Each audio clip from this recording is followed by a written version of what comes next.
they don't always disappear quietly. You'd think that when you finally pull back your energy, when your care no longer fuels the dynamic, when your heart has stopped bleeding into the empty space they've left, that would be the end. But avoidants have one last trick, and it's the one that cuts the deepest, because it arrives at the very moment you thought you were free. It doesn't show up as love. It doesn't come wrapped in flowers or in a sudden change of heart. No, it shows up as a flicker of interest, a sudden reach out, a text that says, hey, when they've ignored you for weeks, or a breadcrumb of validation that lands just when you've begun to rise. You see, the avoidant doesn't always need to keep you close. They just need to know they still can. And that is the last dirty trick. This trick is not about intimacy. It's not about closeness. It's about power. It's the ghost who suddenly appears at the edge of your life when they sense you're no longer haunted. It's the silence that suddenly breaks, not because they miss you, but because they feel you slipping into a life where they no longer matter. And the hardest part, it can look so much like hope.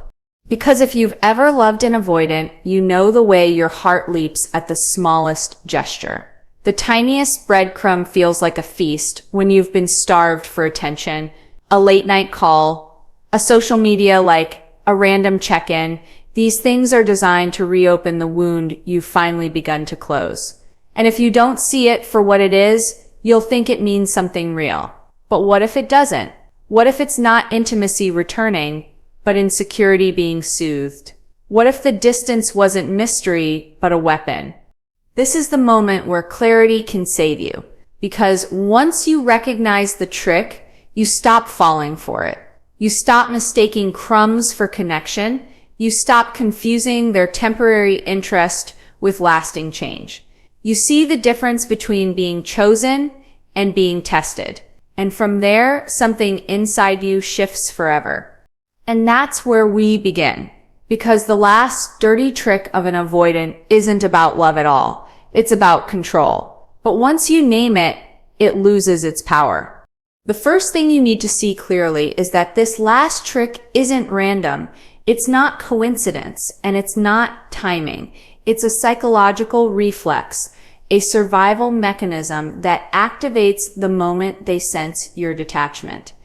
Avoidants are masters of control through distance, and control for them is safety. When you cared deeply, when you were investing, when you were waiting, they didn't need to move toward you. Your attention was guaranteed. But when you shift, when your care begins to dry up, when your heart is no longer tethered to their silence, something in them jolts awake. It's not love that stirs them, it's fear. Fear of losing the upper hand. Fear of no longer being the one who decides if this connection lives or dies. Because to the avoidant, closeness is a threat, but losing control is even worse. And so right when you find your balance, they reach for the lever one last time. Maybe it's a short, casual message. Maybe it's a question they already know the answer to, just to pull you back into dialogue. Maybe it's sudden warmth, as if the months of neglect never happened. Whatever form it takes, the function is the same, to remind you that they can still reach you. That no matter how far you've come, they still occupy space in your emotional landscape. And this is where so many people fall back in, because you've been craving that sign for so long, your body reacts before your mind can reason. Dopamine floods in, your nervous system lights up, and suddenly you're replaying every old story about how maybe, just maybe, this time will be different. This is where the wound reopens. But what if you didn't take the bait? What if you could stand still in that moment, feel the tug, and not move? Imagine how different that would feel, to see the trick without getting hooked. To hear the knock on the door and know you don't have to answer. That's not coldness, that's power. That's the power of no longer needing what once broke you. You see, their sudden attention isn't proof of transformation. It's proof that your indifference has been felt, that your energy is no longer theirs to drink from. That's why they return. Not because they've grown, but because they've lost their grip. And the moment you realize that, the spell begins to break. This is the first shift to see their return, not as a gift, but as a signal. Not as evidence of love, but as evidence of loss. Their loss of control. And when you can see it that way, you don't spiral back into confusion. You stand taller. You breathe differently. You recognize that their reach is not your rescue. It's their panic. And from this clarity, we move to the deeper truth. Why their fear of losing control is often stronger than their fear of losing you. When you look closely, you'll see that for the avoidant, control is the oxygen they breathe. It's not about romance. It's not about partnership. It's about survival. Their entire nervous system has been trained to equate closeness with danger. The more someone leans in, the more suffocating it feels. So, what becomes their weapon? Distance, withdrawal, silence. These aren't just behaviors, they're shields. But here's the paradox. While they're terrified of closeness, they're equally terrified of losing their grip on you. That's why control becomes more important than connection. Connection feels unsafe, but control feels necessary. It gives them the illusion that they're still in charge of the pace, the depth, the very existence of the relationship. As long as you're chasing, as long as you're waiting, they feel secure, not in intimacy, but in dominance. This is why their last dirty trick cuts so deeply. It's not intimacy they're offering when they circle back. It's not vulnerability. It's a leash. And if you don't recognize it, you'll interpret it as love. You'll think, finally, they see me. Finally, they're coming around. But in truth, they're just pulling on the string to make sure you're still attached. Think about the moments when you pulled away. Maybe you stopped texting. Maybe you stopped posting about them. Maybe you stopped showing up with the same energy. Notice how suddenly they check in. That's not coincidence. That's control being threatened. And instead of leaning into growth, instead of facing the discomfort of true closeness, they revert to the pattern that feels safe, reeling you back in just enough to steady their own fear. This is the cycle that keeps so many people stuck for years. It's not just the push-pull of hot and cold. It's the deeper dynamic of one person clinging to connection and the other clinging to control. And as long as you're hooked by their last-minute gestures, you keep feeding the loop. But here's where the shift happens. When you understand that control is their priority, you stop mistaking it for care. You stop confusing their reach for affection. You stop making excuses like they're just bad at expressing themselves or they're scared of being hurt. Know in that moment, they're not scared of losing you. They're scared of losing the one thing that keeps them safe, the upper hand. And the beauty is, once you see it, you can't unsee it. You begin to recognize their patterns, not as signs of value, but as signs of fear. You start to realize that someone who is more invested in control than connection is incapable of meeting you where you truly are. And that realization is liberation. Because from there, the question shifts. No longer, why don't they love me the way I need? But instead, why am I still surrendering my freedom to someone who only knows how to hold me by the throat of control? And if this is landing for you, subscribe. We're just getting started. From here, let's explore the next truth. Why their sudden reappearance often coincides with your moments of strength, not your moments of weakness. Have you noticed that their timing is almost uncanny?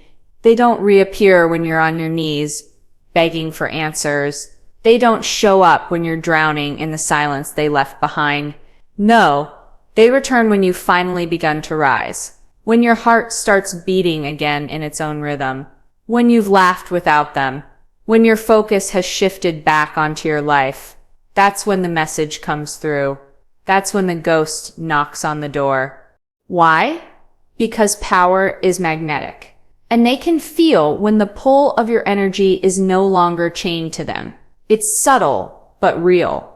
like a cord they've always tugged on suddenly slack in their hand. They feel that release. And instead of celebrating your freedom, it threatens them. Because if you can survive without them, if you can even thrive without them, it dismantles the illusion of control they've been clinging to all along. Here's the thing most people miss. Avoidants are more sensitive to shifts in your energy than they ever let on.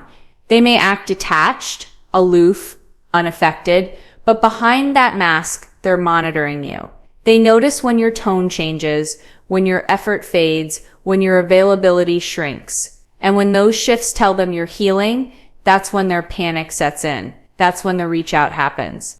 And here's the cruel twist. It often looks like a sign of progress. You've been working so hard to detach, to reclaim your focus, and just as you begin to taste the freedom, ding, there it is. A text, a like. A sudden curiosity about your life. It feels like proof that they've finally felt your absence. And in a way, they have, but not in the way you want. What they've felt is not the depth of missing you, but the terror of losing control. This is why their reappearances feel so intoxicating. They come in the exact moment when you've rebuilt a piece of yourself, so you're standing taller, glowing brighter, and that's the version of you they want to reattach to. Not to honor it, not to sustain it, but to remind you that even in your strength, they can still pull you back. But here's the truth. Their timing exposes them, because if it were truly love, they would have shown up when you were broken, sat with you in the silence, offered steady presence when you needed it most. Instead, they return when you're whole, because that's when the risk of losing their grip is greatest. And this is the third shift, to see their return as evidence not of your weakness, but of your growth. It is the ultimate confirmation that you're becoming untouchable, that your healing is real, that your energy is no longer food for their fear. And once you see it that way, the moment they pop back in doesn't derail you. It validates you. And from here, we need to talk about the emotional trap that follows. The way they reawaken your hope, only to pull the rug out again. The cruelest part of the avoidance cycle is not their absence. It's their return. Because when they come back, they don't just come back quietly. They come back with warmth, with charm, with a softness you've been craving. Suddenly, they're asking questions. Suddenly, they're curious. Suddenly, they're remembering details you thought they'd buried. And in those moments, hope floods your system. You feel like you're finally being seen, finally being chosen. But here's the hidden danger. That warmth isn't sustainable for them. It isn't real intimacy. It's a strategy. A temporary reach to reestablish the connection, to reassure themselves that you're still there, still available, still tethered to them. And once that reassurance is secured, the warmth begins to fade. The text frequency slows, the enthusiasm dims, the openness closes again, like a door shutting in your face. And this back and forth isn't random, it's psychological conditioning. It's a cycle designed to keep you doubting yourself. Because every time they swing from hot to cold, it destabilizes your nervous system. You start questioning, was it me? Did I do something wrong? Did I push too much? Did I misread the signals? And that self-doubt keeps you locked in place, waiting for the warmth to return, hoping the next wave will last longer. What you don't realize is that this is the trap. The warmth wasn't the truth. It was the bait. And the coldness isn't punishment. It's the reset. Together, they form a loop that ensures you're always chasing the version of them that only appears in fragments. You end up holding on to crumbs, convinced they're the feast. This is why so many strong, intelligent women stay stuck in these cycles for years. Because the contrast between the warmth and the cold is addictive. Neurologically, it works like a slot machine.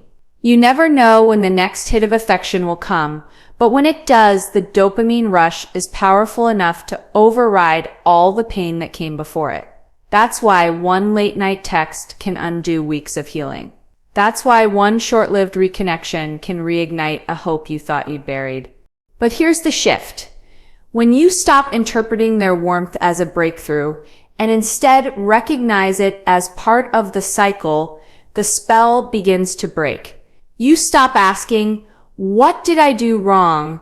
and start asking, "What are they doing to maintain control?" You realize that their inconsistency isn't proof of your inadequacy, it's proof of their incapacity. And once you see it that way, you can no longer be fooled by the bait.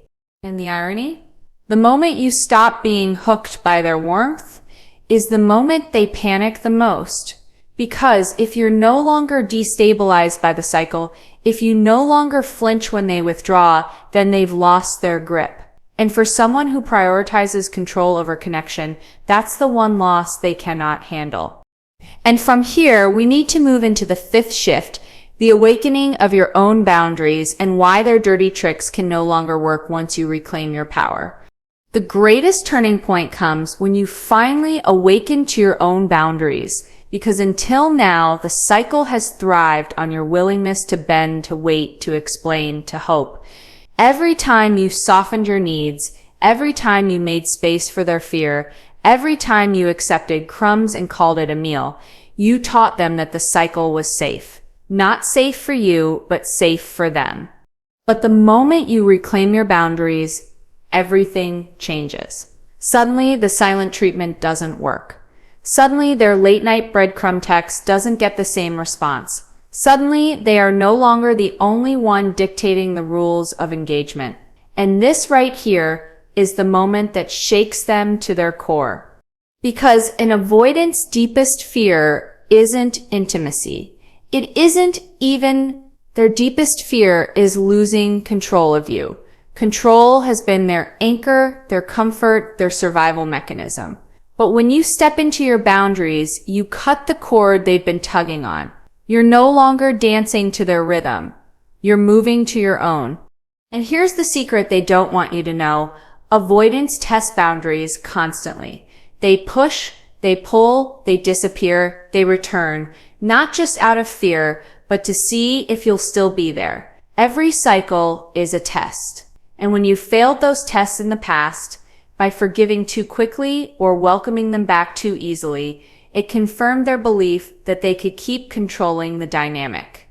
But the first time you pass the test, the first time you don't fold, the first time you say, "No, my peace is worth more than your chaos," that's when the spell shatters. That's when the cycle breaks.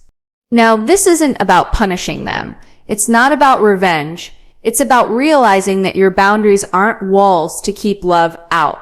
They're gates that decide what kind of love comes in. And once you embody that truth, you no longer accept half-hearted affection or inconsistent attention. You no longer interpret breadcrumbs as progress. You stop seeing their last dirty trick as a sign of hope, and you start seeing it for what it really is, a desperate attempt to maintain control in the face of your rising power. And here's what's so liberating.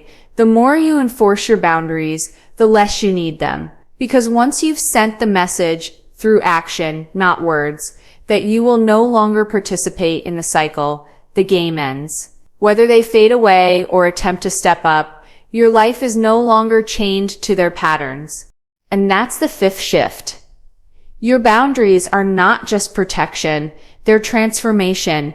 They don't just shield you from harm, they expose the truth. They reveal whether this person is capable of stepping into real intimacy or whether they'll retreat into their old tricks. Either way, you win. Because either they rise to meet you or you finally free yourself from a dynamic that was never love, only control. And now we move into the final shift.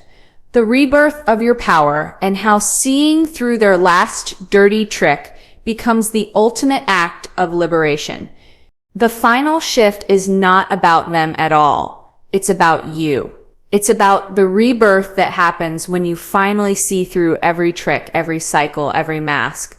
Because once you strip away the illusion, you realize the truth.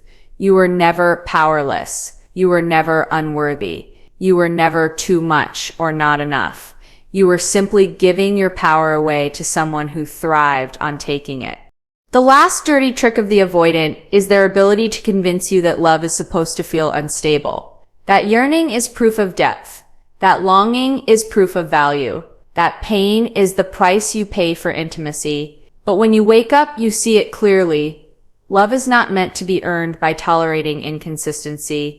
Love is not meant to be proven by surviving abandonment. Love is not meant to be a game of control. This is the moment you step into your highest self. Because when you refuse to play the cycle anymore, you reclaim your freedom.